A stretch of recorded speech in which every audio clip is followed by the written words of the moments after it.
when I learned how to break cement and red bricks and so forth. Part of it was conditioning the hands and feet to be in shape enough to take the shock, right, of the material itself. But the other half is in the mind, having total faith in yourself that you can do it. You have to have that faith in yourself. And then second is where you focus on, where you can't focus on the brick. You have to focus past it on the other side of it. You are listening to Personal Development Mastery, the podcast that empowers you with the simple and consistent actions to take that will help you create a life of purpose and fulfillment. I'm your host, Agi Keramidas, and this is episode 392. If you want to strengthen both your entrepreneurial and personal development journey, then today's episode is for you. By listening today, you will discover how the ancient practice of Qigong can help you manage stress and maintain emotional and physical balance amidst the demands of entrepreneurship. You will also learn to use the Chinese 5 elements theory as a model and a framework for entrepreneurship and personal development.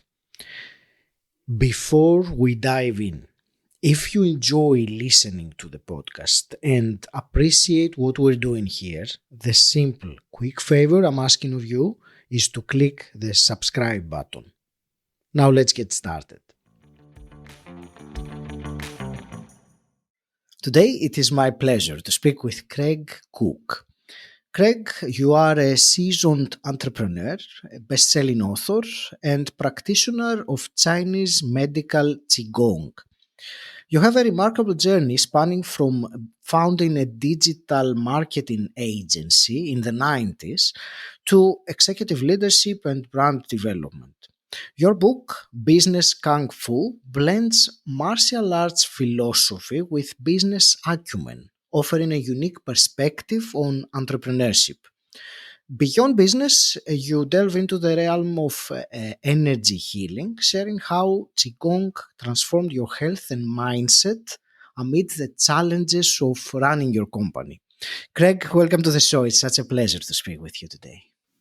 Thank you, Agi. Thank you so much for that great introduction. I really like how you articulated everything there in a concise manner too. But yeah, really well done. Thank you. My pleasure. It means a lot to hear that. Thank you. And I'm very much looking forward, Craig, to this conversation because, in many people's minds, the entrepreneurship and spiritual elements are not necessarily parts of the same conversation. And that's my intention for today, to combine them and learn from your unique approach and journey. Before we go there, I would like to start this conversation with asking you to give us some element of your journey. So perhaps a key defining moment. So take us back to when you started or you got inspired to start learning the Chinese medical Qigong. What was happening there with your business? Take us back there and so we can understand. Sure. Okay. Yeah. Because that was definitely a key defining moment in my life. So it was around 2014. I started my company in 1996. So had been at it there for, 18 years or so in 2014. Somewhere around there, right? My math might be off a little bit. But at the time, in 2014, we were experiencing rapid growth. We were on what's called the Inc. 5000 list of fastest growing private companies in America. I think that was probably our third year in a row that we were on the list. We had made the list 5 years in a row. So we were like right in the middle of this rapid growth phase. And with that, a couple things. One, there's just an enormous amount of stress and pressure from managing your staff, your team, meeting client demands, dealing with vendors, juggling family life, all these responsibilities and obligations day after day compound over time and create, stress. And at the time, I just felt emotionally and mentally out of balance, just off centered.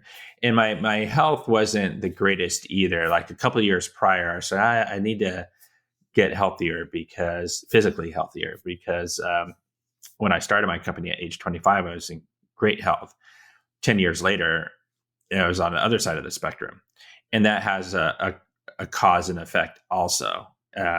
So all these things kind of added up, poor health, stress, pressure, obligations, to where I just wasn't really centered and balanced.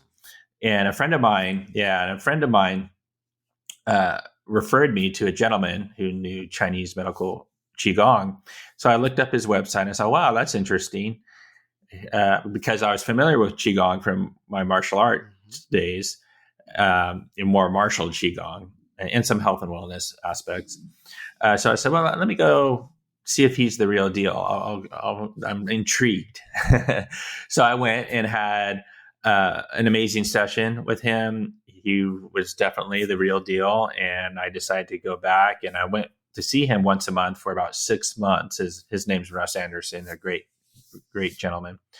And after 6 months, I just found myself much more centered and balanced, just feeling more like my old self in a sense.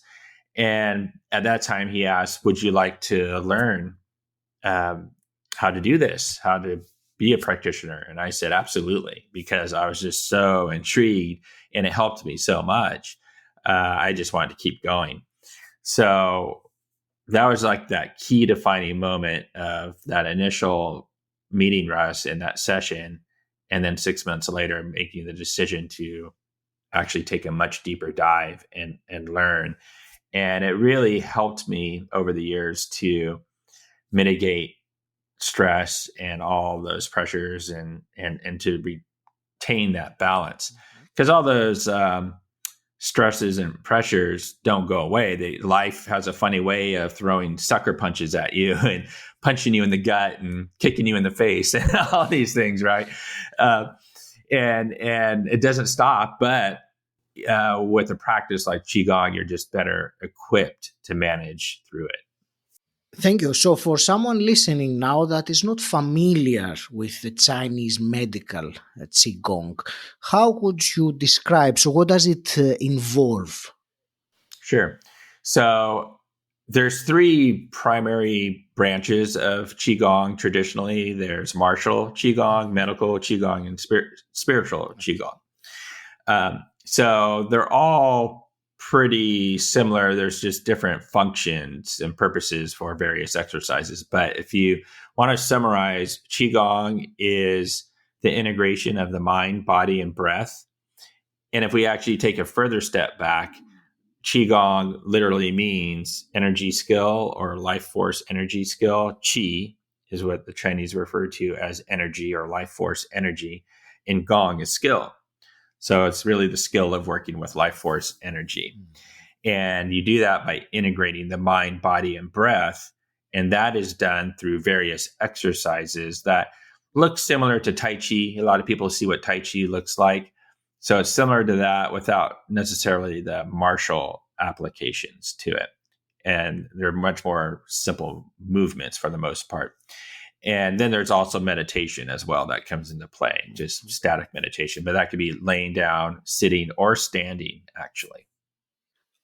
I get it. That's you said the skill of working with life force energy, which I understand, and I liked the way you described the integration of body, mind, and breath.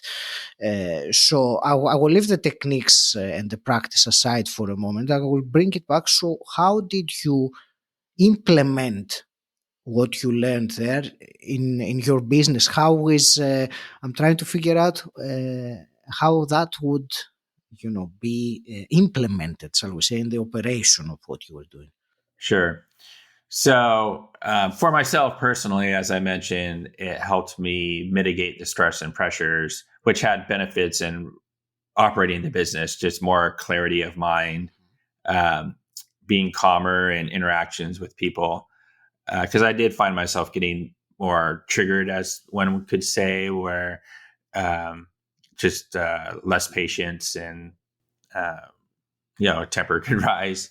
And that just through that practice, it helped mitigate all that. And again, keeping more centered and balanced personally. Now, with others, I actually taught my management team how to meditate because they started noticing, put it that way. They started noticing that I was being more calmer. And then I would say, oh yeah, well, that's because I started this thing called Qigong. And then sometimes I'd bring it, I'd have a lot of one-on-one meetings with each of the management team members. And sometimes I'd bring it up when I noticed that they had anxiety, for example. People they go through a cycle of all types of different emotions.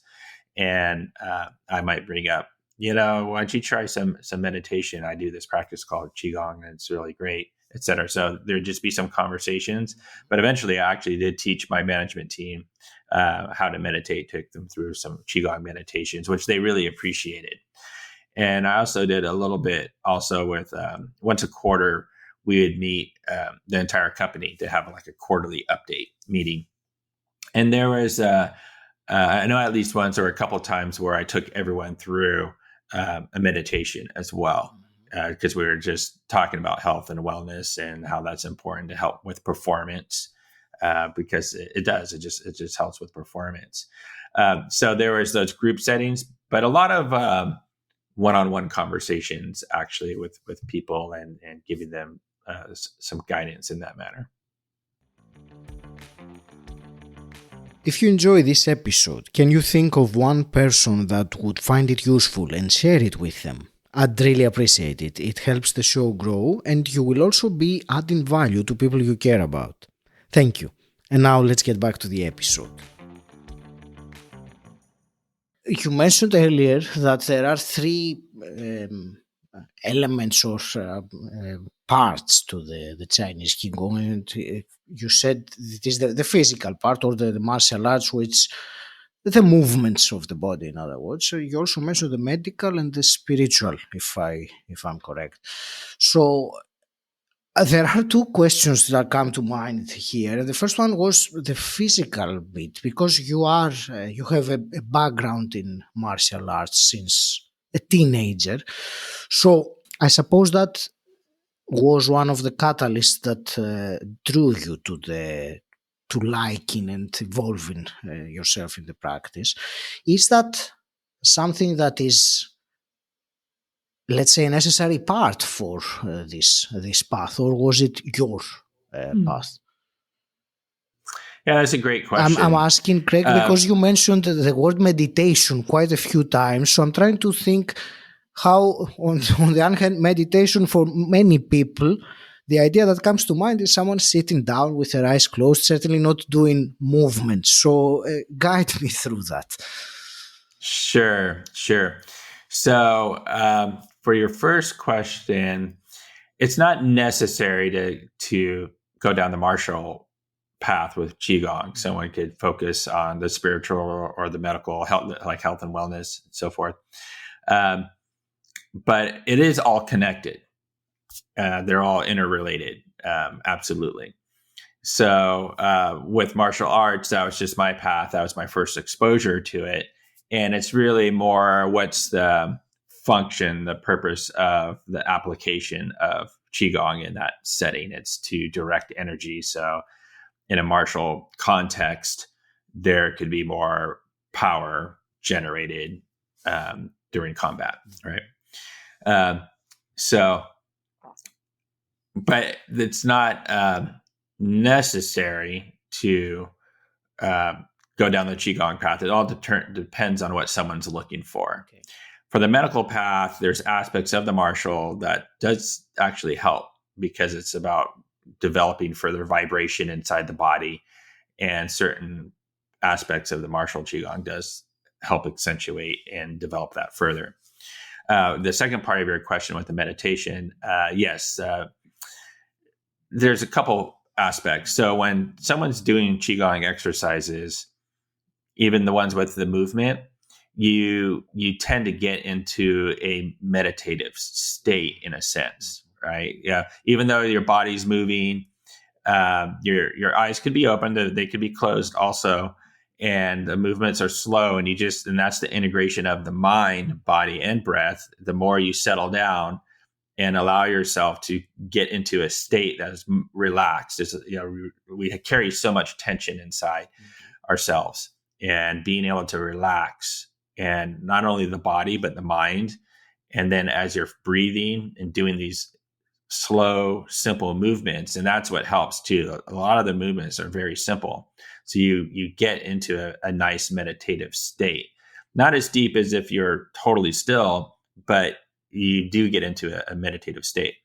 And then when the Qigong meditations that are, let's call them static, still, there's different ways to go about it, where you're either lying down or you're sitting or you're standing. And when you're standing, for example, there's all kinds of different poses where the hands could be like you're embracing someone or hugging a tree. It's that kind of posture there, or the hands could be down. And there's all these different postures that one could have. And so there is a physical aspect, because you have to hold that. And if you're sitting there after 30 minutes just in holding a posture, it could your mind has to overcome that pain threshold in a sense. But you also have to relax, as the more you relax and let your structure, as long as you have proper structure, you're not having to utilize your muscles as much, actually. And you can get into a really deep meditative state. And that meditation, or those types of meditations with those different postures, serve a very specific purpose, as opposed to maybe a meditation that you're sitting and you're really concentrating on working with certain aspects of your energetic anatomy. It's just like we have a physical anatomy, we also have an energetic anatomy. And I wanted to ask also, add a little bit on that, the medical aspect of it. You said that you had some health, physical, you were off balanced, you said, emotionally, mentally, but also physically you were not at your best. So can you share an example of a physical issue that was improved or healed with your practice? Sure. So a couple of things. Because the health journey is been a journey. It wasn't like a one and done thing, right? Because where I found myself like 10 years later after starting my company, I was overweight, not like a lot, but definitely overweight, like too much weight. Sitting all the time, because doing digital marketing work, sitting at a desk, running a company, sitting, and that's just awful for your body, right? In 2016, so this is a couple of years after I had started Qigong, I did get a blood panel done. It had been the first time I'd been to the doctor in like probably 10 years or so. And I was diagnosed with diabetes, actually. And that was like, wow, that's really a big deal. And then there was all these other things that were issues, like inflammation, high cholesterol, and all these other various factors. There's a whole bunch of issues I had. And my doctor at the time, she did say, because she was familiar with Qigong as a naturopath doctor, and she did tell me that my numbers would have been a lot worse if I hadn't been practicing Qigong, from her knowledge and experience. But the overcoming diabetes, which I have now reversed completely 100%, is multifaceted, where it's not just one thing that takes care of it. It's a number of things. So Qigong is essential because it helps mitigate the stress, because stress is bad for diabetes. Also, other aspects of what it does for the body in and of itself is good. But also proper diet, nutrition, sleep, hydration, activity, walking, and also even strength training. And I did actually get back into martial arts as of a few years ago too. So all these things combined have helped me overcome that. So that's an example. There's all kinds of different conditions Qigong can be useful for, especially like chronic conditions. Sure. Thank you for this answer. And, the topic of health is, we could direct a whole conversation there because there are so many things to discuss. But, with so little time together, I will steer the conversation. And I would like actually to talk about your book and the principles that you share there. So your book, Business Kung Fu, where you merge martial arts philosophy with business principles. So, can you tell me, first of all, what inspired you to write this? Well, my first passion in life was books, actually. As soon as I could read, I always had a book in my face, like always, constantly reading. And when I was a teenager, probably around 17 or 18 or so, I just had this desire that one day I would like to write a book. I didn't know on what, but I would. And because I love books so much. And then come to 2011, I decided, it's time I start that book. I'd been in my business journey and having success and so forth. And I came up with the idea of just writing the book about my journey of how I incorporated my lessons and principles from martial arts into running the company. So aspects of mindset, discipline, perseverance, even certain models, because like the system I learned was a complete fighting system. So I didn't want the company to depend on just one service offering or one thing. We created an integrated system of various components working in conjunction with each other to bring solutions to the table. So that was highly influenced by what I learned in Chinese Kung Fu. So that's the concept. And there's some other aspects of very specific examples that are contained in the book of applying those learnings into a business context. Talking about this, applying it actually would be what I would like to ask you next. So, share some key lessons or insights coming from your book, so someone listening now, an entrepreneur, can apply to what they do. So there's a model I have in there. It's in the first chapter, and people could actually download the first chapter for free on my website if they want to learn more about this. But it's a model I call the 5 elements of entrepreneurship. And this 5 element model is actually modeled after Chinese 5 element theory, which 5 element theory spans across the Chinese culture from martial arts to medical to spiritual to music to food. It's just an ancient model of balancing the different elements, which are in the Chinese culture, fire, earth, water, metal, and wood. And there's all these various properties, and it's all about having a balance. So borrowing off that model from my personal experience and through observing others through my personal experience, I identified 5 elements of entrepreneurship, which are passion. That passion leads to discipline. Discipline leads to expertise. Expertise leads to confidence, and confidence leads to faith. So I talked about how that's a cycle, and there's what's called a generative cycle or creative cycle, that you build the capacity of those elements and fill that capacity. And then, but they can also reverse. You can diminish. If your mindset gets challenged and you go the wrong direction, you can be going in the destructive cycle where all these elements, the capacity that you've built and fulfilled, are now getting diminished. And then there's interrelationships between the elements that can have positive or negative impacts. So, for example, confidence.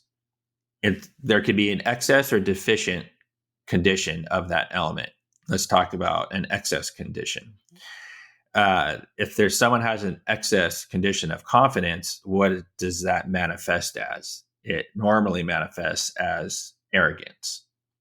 That arrogance really doesn't serve you well. Confidence serves you well, but when you have an excess and it becomes arrogance, it can create a variety of issues. For example, it has that impact on the earlier element of discipline, because one could think that they're so great because they're arrogant and they're so full of themselves that they don't need to continue working on themselves or evolve, because they just have this arrogance that they're perfect. They're great. Why do I, if I have that mindset, why do I need to bother with this stuff anymore? I'm just all that, right? So that's an example. So it's all about balancing these elements, building and developing those elements, and then maintaining a balance. And life knocks us out of balance, like we've been discussing. So it's also like, how quickly can you get back to balance and maintain that balance? And you will get knocked out again, but then how quickly can you come back? So that's like one of the principles that I speak about. Thank you for the principle. Is there any simple practice that the listener can apply just as a first step after this conversation?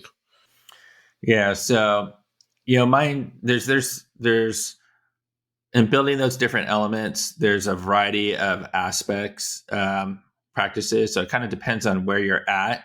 Are you passionate about something, right? Well, if you're not, you really need to start exploring life further, be introspective, start thinking like, what is my purpose? Which I know you talked about a lot, right? Purpose. So that'd be really just sitting down and meditating would be great with that to clear the mind, settle down.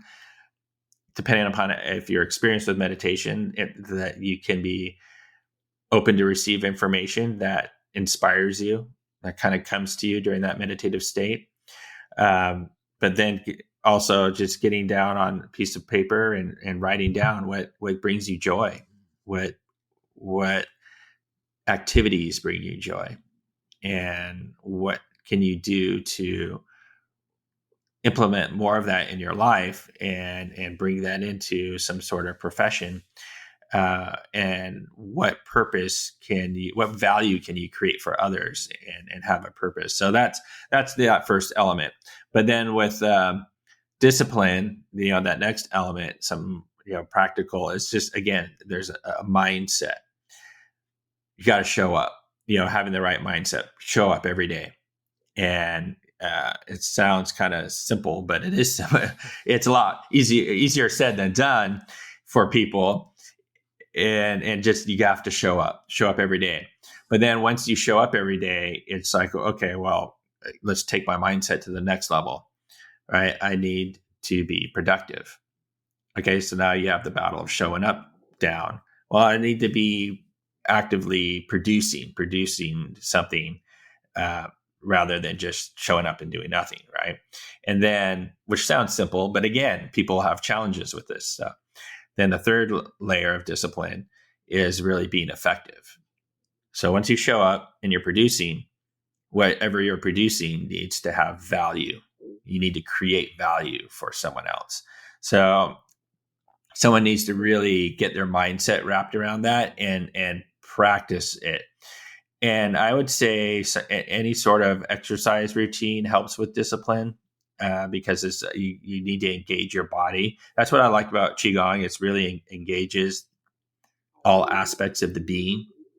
The Chinese refer to the three bodies: the physical body, the energy body, and the spirit body. And when you engage your whole being, you can participate in life much more effectively. So those are a couple of things. I also talk about like problem solving and use the analogy of breaking materials like a brick.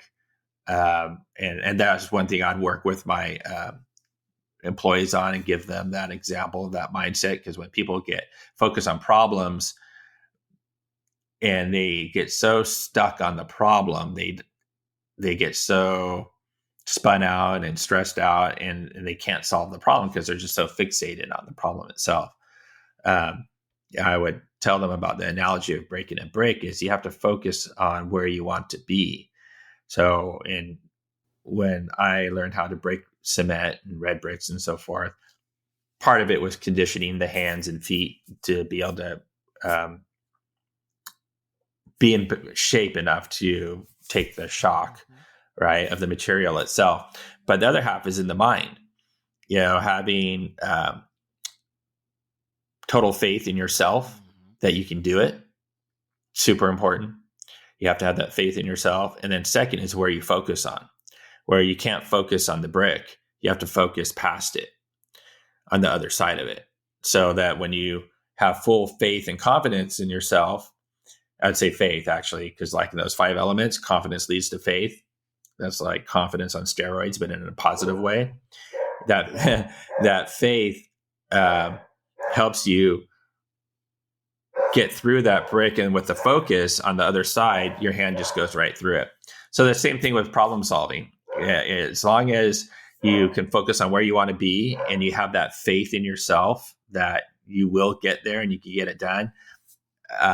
Maybe not at that moment, but when you walk away and come back, then the problem seems to not be so challenging, and the solutions present themselves. It's just interesting how it works.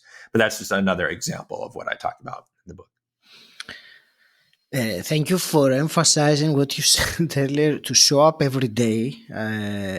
Yes, it is simple, but it's not easy. And, one should not underestimate how that simple but not easy act of showing up every day builds a momentum that compounds. So thank you for sharing that. I found that very useful, Yes. the way that you describe it.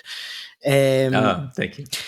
Craig, I have 2 questions that I always ask my guests at the end of the conversation. Before I do, share with the listener how they can connect with you, find out more. Where do you direct them? Sure. The 2 primary places are my website, which is c2pro.io. That's the letter C. And there's a form on there people can fill out, and I actively monitor that. So I always receive that information. Again, people can download the first chapter of my book for free on my website as well. And then on LinkedIn, I'm very easily found on LinkedIn. Just my user profile is Craig Cooke, and that's Cook with the E at the end. But the book is available on Amazon in paperback, hardcover, and Kindle format. And if people purchase the book, please leave a review. Reviews are awesome and help, as you know. I know.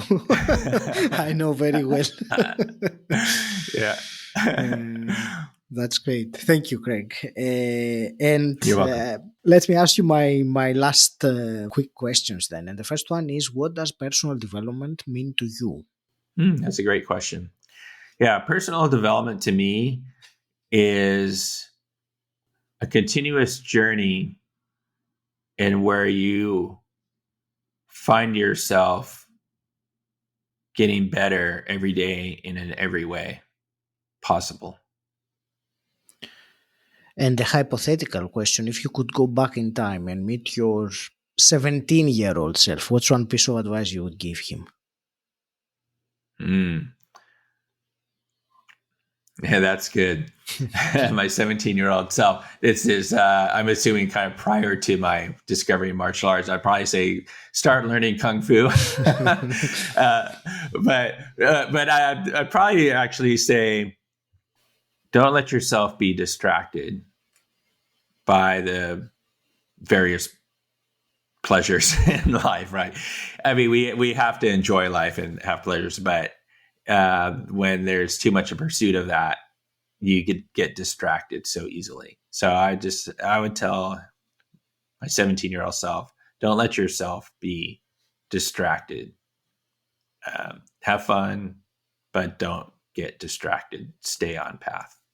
Craig, I want to thank you very much for this conversation. I believe it was very useful, and there were some practical elements there for us to take on. I want to wish you all the very best with what you do, and continue doing it. I will leave it to you with your parting words for today. Oh, thank you. Well, thank you, Augie, for having me here, and to your audience, thank you for taking the time to listen. I appreciate all of you.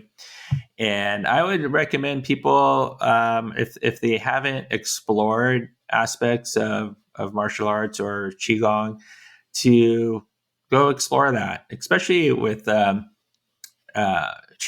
It's great for all different age groups, and it could really be a game changer for you in your life and just and your overall health and wellness and mental and emotional states. And I just highly advocate go explore and check it out.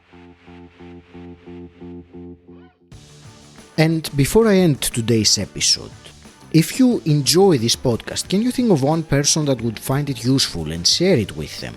I'd really appreciate it. It helps the show grow, and you also add value to people you care about. Thank you. And until next time, stand out, don't fit in,